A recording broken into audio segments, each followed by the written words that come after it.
Ilaw bihag imutawe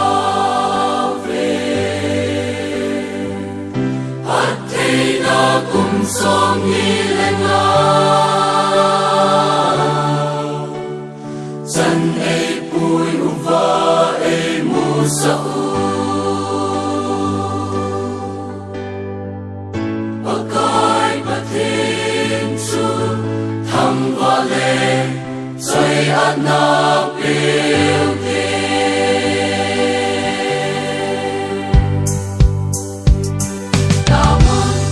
lamun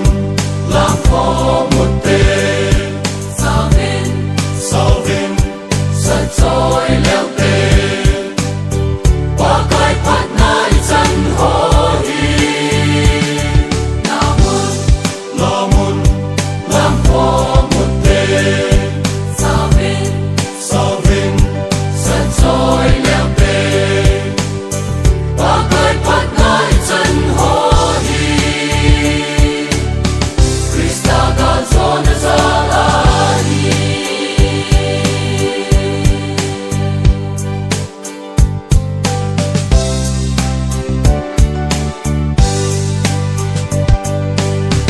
Minsan gazin lehin poison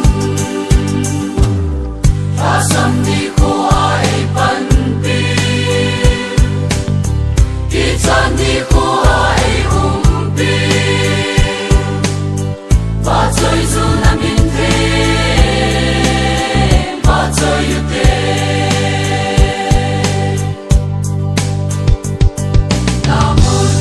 Lamun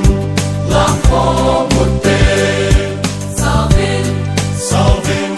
sa toy lelte wakay patnay san hohi lamun lang pomote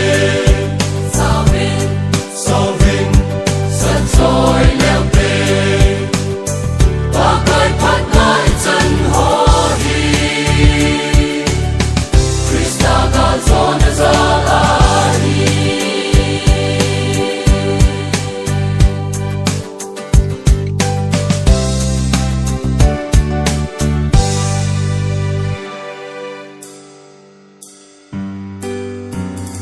Nei sing-singin, nei hoy-singin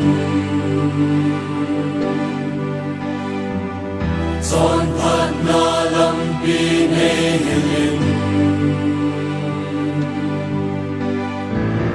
Nagin nam tuy pon zal na di Nagin nam tuy pon zal na di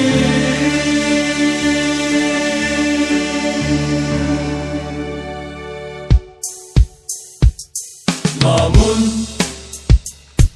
lang pomote Salvin sa toy lelte wakay patnay san hohi